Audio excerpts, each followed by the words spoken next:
చాలామంది అనుకుంటున్నది ఏంటంటే, e commerce business చేద్దాం. ఇప్పుడు ఎందుకంటే ప్రతి ఒక్కరు అమెజాన్‌లో వస్తువులు కొంటున్నారు. అమెజాన్, ఫ్లిప్‌కార్ట్‌లో అవును. మొబైల్స్ కొంటున్నారు. ఆ! సో, ఇప్పుడు చాలామందికేందంటే, మనం గూడా ఒక ఈ కామర్స్ బిజినెస్ చేద్దామని ఉంటుంది. అవును. సో, అసలు ఈ కామర్స్ బిజినెసు దీని బిజినెస్ మోడల్ ఎలా ఉంటుంది? ఒక సామాన్య వ్యక్తి దాన్ని ఎలా చేసుకోగలుగుతాడు? ఎలా ప్రమోట్ చేసుకోగలుగుతాడు?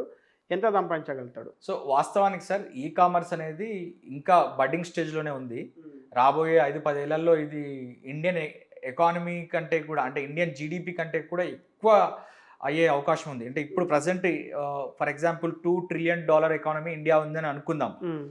రాబోయే రోజులలో కేవలం ఈ కామర్స్ మాత్రమే $2 ట్రిలియన్ ఎకానమీ కింద మారే అవకాశం ఉంది. అవకాశం ఉంది. ఓకే. ఎందుకనంటే ఈ రోజుల్లో మీరేదైనా ఇంట్లో కూర్చొని కిరాణా షాప్‌కెళ్ళి, కిరాణా కొట్టుకెళ్ళి మీరేది కొనుక్కొచ్చుకోరు. లేదు. బ్లింకిట్‌లో గాని, జెప్టోలో గాని లేకపోతే వేరే దాంట్లో ఆర్డర్ చేస్తారు. అవును. కిరాణా షాప్ కంటే బెటర్‌గా వస్తది. ఒకవేళ దాంట్లో ఏమైనా డిఫెక్ట్ వస్తే ఇమ్మీడియేట్‌గా రిటర్న్ చేస్తారు. వచ్చి అవును. వాళ్ళు పిక్ చేసుకొని రీప్లేస్ చేస్తారు లేదా రిఫండ్ చేస్తారు. అవును.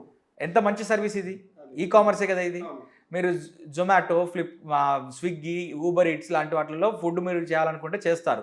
ఒకవేళ ఆ ఫుడ్ పాడైపోవడమో, లేకుంటే ఇంకా స్పిల్ ఔట్ అవ్వడమో ఏదైనా జరిగితే ఇమ్మీడియేట్‌గా కంప్లెయింట్ చేస్తారు. దానికి కూడా రిఫండ్ రిఫండ్ ఇస్తుండు. మీకు అవును. వస్తది. అవును. సో, అట్లా మీరు పొద్దున్న లేచారంటే ప్రతీది కూడా మీరు ఆన్‌లైన్‌లో చేస్తున్నారు. అండ్ ఈ కామర్స్‌తోనే నడుస్తుంది ప్రతీది కూడా. అవును. ఇప్పుడు స్పోకెన్ ఇంగ్లీష్ నేర్చుకోవాలనుకున్న వాళ్ళో లేకపోతే ఇప్పుడు ఫర్ ఎగ్జాంపుల్ మీ పిల్లలున్నారు.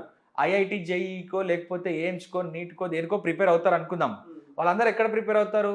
కొన్ని యాప్స్ డౌన్‌లోడ్ చేసుకొని పర్సనలైజ్డ్ లెర్నింగ్ మెంటార్స్‌ని పెట్టుకొని వాళ్ళు దాంట్లో నుంచి చేస్తుంటారు. అవును. సో, ఈ ఈ కామర్స్ సైట్స్ కూడా ఇప్పుడే బూమ్ అవుతుంది కాబట్టి, ఇప్పుడు ఒకప్పుడు బట్టలు కొనాలి అని అంటే మనం బట్టల షాప్‌కెళ్ళేవాళ్ళం. ఇప్పుడేముంది సార్ జుడియో స్టోర్ ఉంటది. అవును. స్నిచ్ అనే స్టోర్ ఉంటది. మీకు స్నిచ్ అనే అతనిది మీకు ఎగ్జాంపుల్ చెప్తే మీరు ఆశ్చర్యపోతారు. చాలా తక్కువ స్నిచ్ ఎస్ఎన్ఐటీసీహెచ్ స్నిచ్. ఆహా! ఆయన చాలా తక్కువ ఇన్వెస్ట్‌మెంట్‌తో మొదలుపెట్టాడు. షార్క్ ట్యాంక్ అనే ఒక ఇలాంటి పాడ్‌కాస్టే ఉంటది ఈ హిందీలో. ఆయన థాట్‌ని చెప్తే, ఆయన థాట్‌కి ₹900,00,00,000 ఏంజెల్ ఇన్వెస్టర్స్ వచ్చి పెట్టారు. స్నిచ్ ఇండియాలో బూమింగ్ గార్మెంట్ కంపెనీ. అది ఆన్‌లైన్‌లో ఉందా? ఆన్‌లైన్‌లో ఉంది స్నిచ్ అనేది. ఓకే. ఓకే. ఆహా! జారా అనేది.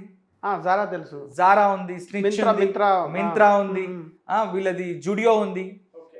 వీళ్ళది రిలయన్స్ ట్రెండ్స్ ఉంది. అవును. అయితే వీళ్ళంతా వాళ్ళు సింగిల్ బ్రాండ్ కంపెనీస్ వీళ్ళంతా. ఇప్పుడు ఆహా! For example 'Vasishta 360' spoken English app ఉంది. హ్మ్. ఇందులో 10 మంది అమ్మం మేము. అవును. కోర్సెస్. హ్మ్. హ్మ్. నేను చేసిన కోర్సెస్ లేదా రాఘవేంద్ర గారు చేసిన కోర్సెస్‌ని మా టీమ్ చేసిన కోర్సెస్ అమ్ముతాం. దీనికి ఒక ఎక్స్‌క్లూసివిటీ ఉంది. హ్మ్. సో, ఈ కామర్స్ మొదలుపెట్టినప్పుడు అమెజాన్ ఉంది. అమెజాన్‌లో మోర్ దెన్ 1,00,000 ప్రొడక్ట్స్ అమ్ముతారు. మోర్ దెన్ 1,00,000 అవును. కాదు, అవును. 10,00,000 అవును. ప్రొడక్ట్స్ అమ్ముతారు. మట్టి కానించి దొరుకుతుంది అక్కడ. హ్మ్. మీకు పిడికలు ఉంటాయి కదా! ఆవు పేడ పిడికలు. అవును. అది కూడా అవును. పిడికలు, హ్మ్. దుమ్ము కానీ అందులో ఏదైనా దొరుకుతుంది అందులో. అవును. ఆవు మూత్రం దగ్గర నుండి గోమూత్రం అని చెప్పి, గోపంచకం అని చెప్పి దొరుకుతుంది మనకు. అవునవును. ప్రతీది దొరుకుతుంది.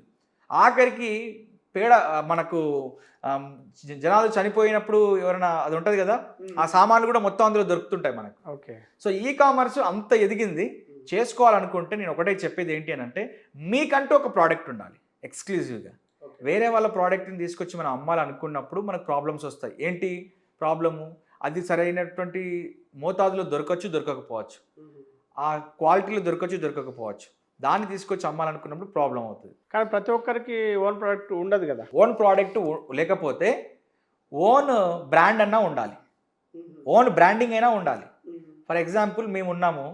మేము చాపింగ్ బోర్డ్స్ అమ్ముతాం. మన కిచెన్ ప్లాట్‌ఫార్మ్ ఉంటది గదా! ఆ కిచెన్ ప్లాట్‌ఫార్మ్ మీద ఒక స్టీల్ బోర్డ్ ఉంటది. ఎడ్జ్‌కి పెట్టేసి దాని మీద కూరగాయలు కట్ చేసేది ఉంటది. ఆహా! ఓకే. చాపింగ్ మేము బోర్డా? చాపింగ్ బోర్డ్స్‌ని గుజరాత్ నుంచి తయారు చేపిస్తాం. హుహు. కొంత ధరకు నామినల్ ప్రైస్‌కి తయారు చేపిస్తాం క్వాలిటీది. ఓకే. దాని మీద మా బ్రాండ్ ఏస్తాం. హుహు. తయారు చేసింది ఒకరు. ఓకే. బ్రాండింగ్ మాత్రం మాదే ఉంటది. హ్మ్. మేము దాన్ని అమ్ముతుంటాం. ఇలా కొన్ని ప్రొడక్ట్స్ ఉన్నాయి మాకు. ఆహా! ఓకే. ఓకే. ఇప్పుడు మేము ఇందులో కూడా వచ్చాం అచ్చా! మల్టీ మన ఓన్ బ్రాండ్‌లోకి. ప్రొడక్ట్ లేకపోయినా పక్క వారిదేమైనా ప్రొడక్ట్ ఉన్నా కూడా దాన్ని మనము ఇది జేసి వాళ్ళు అమ్మొచ్చు. ఔట్‌సోర్స్ చేసుకోవడం. ఔట్‌సోర్స్ చేసుకుంటాం. వాళ్ళు మ్యానుఫ్యాక్చర్ చేస్తున్నారు. హ్మ్. Chopping boards, knives, pans, omelettes ఏస్తారు చూసిండ్రా? హ్మ్. తర్వాత దోసలేస్తారు చూసిండ్రా? హ్మ్. పాన్స్ హ్మ్. ఇలాంటి పొద్దున్న లేస్తే అవసరం ఏంటి? కు కిచెన్‌తోనే అవసరం ఉంటది.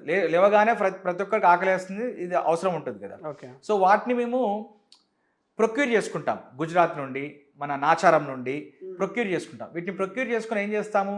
ఆ ప్రొక్యూర్ చేసిన వాళ్ళ దగ్గర నుండి మా బ్రాండ్‌ని ముందే ప్రింట్ చేయమని చెప్తాం దాని మీద. ఓకే. ఓకే. ఈ బ్రాండ్ మీద మాకొక ట్రేడ్ మార్క్ రిజిస్ట్రీ ఉంటది. బ్రాండ్ రిజిస్ట్రీ ఉంటది. దీని మీద వర్డ్ మార్క్ ఉంటుంది, ఇది లోగో ఉంటుంది మాది, ఓకే. దీన్ని అమ్ముతాం మేము. ఈ రకంగా చేసుకోవచ్చు ఏదైనా చేసుకోవాలనుకుంటే.